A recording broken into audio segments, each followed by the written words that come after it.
Gimana kabarnya? Alhamdulillah.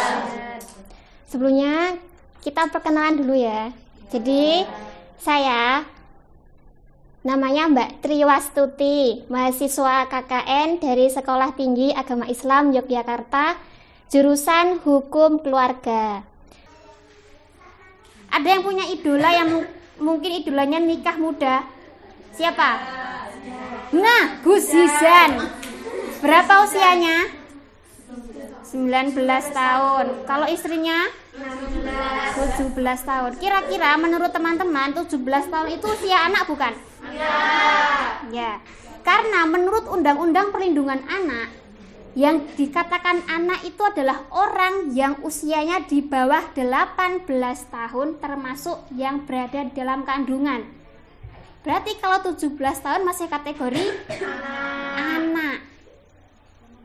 Kemudian ada yang bilang bahwa nggak apa-apa nikah muda, yang penting kan nggak pacaran sampai zina. Itu kira-kira gimana? Benar nggak? Nggak, tetap nggak boleh. Kita tidak boleh menormalisasikan yang namanya pernikahan di usia anak, karena dampaknya itu sangat banyak ya, baik nanti dampak ke ibu maupun ke anak. Bisa lahir prematur, ibunya meninggal atau anaknya yang meninggal. Jadi ketika kita itu mengidolakan seseorang, misalkan si Zizan itu tadi nikah muda, jangan sampai kita terinfluence untuk nikah muda juga. Karena privilege kita dengan privilege-nya si Gus Zizan itu berbeda. Ya, paham nggak?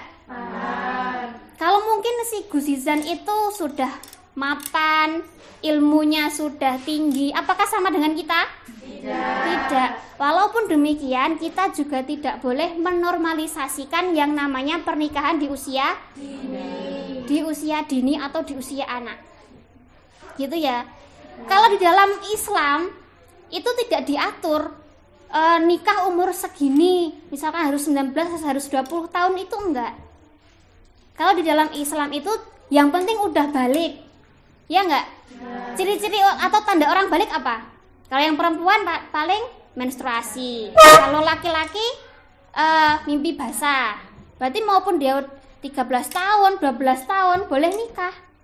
Tapi itu enggak dijadikan dasar. Karena apa? Para ulama itu bersatu, berkumpul, membuat undang-undang pernikahan yang namanya kompilasi hukum Islam. Nah, undang-undang yang ada di kompilasi hukum Islam itu dibuat nggak main-main ya, ada banyak pertimbangan. Kalau misalkan ada yang bertanya, Mbak, dulu Aisyah juga menikah sama Rasulullah belum genap 10 tahun, iya nggak? Ya. Nah, orang zaman Nabi dengan kita yang sekarang itu berbeda. Dulu postur tubuhnya, apalagi perempuan itu gede, tinggi, yang dimana organ tubuhnya itu sudah matang. Sedangkan kita yang saat ini ya, untuk mengetahui organ tubuh kita itu matang, itu pun dengan ada yang neliti ya, sekitar usianya ya 19 tahun. Di bawah itu berarti ya belum matang organnya, baik itu reproduksinya, emosionalnya. Jadi kita tidak boleh menyamakan orang-orang zaman Nabi dengan orang-orang yang zaman kita ini. Paham ya?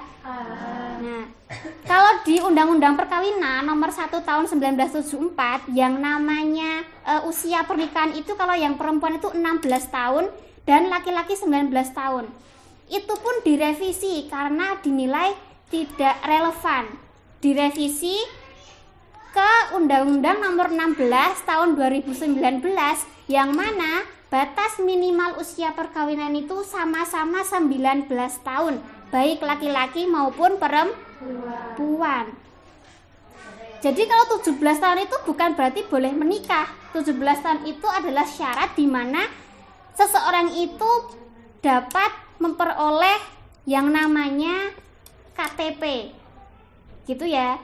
Jadi kita tidak boleh terinfluence walaupun idola kita itu nikah muda atau bahkan nikah dini, kita tidak boleh terinfluence untuk ikut-ikutan nikah dini.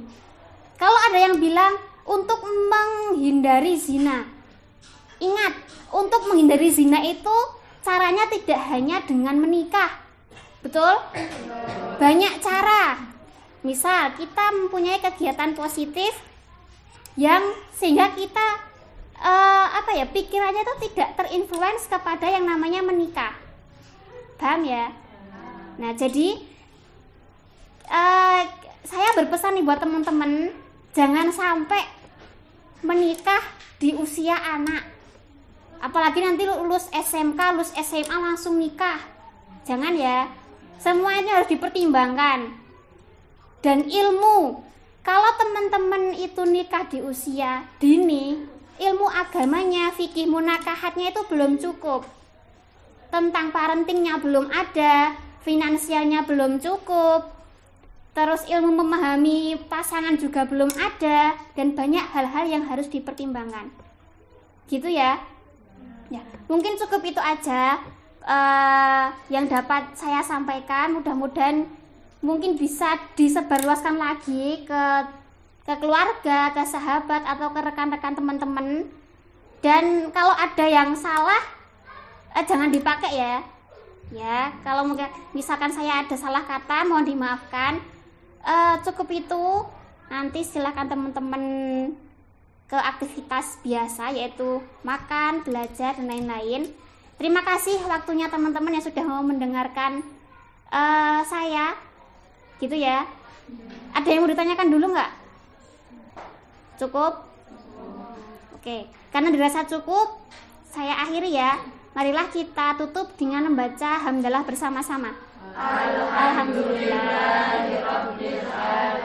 Assalamualaikum warahmatullahi wabarakatuh.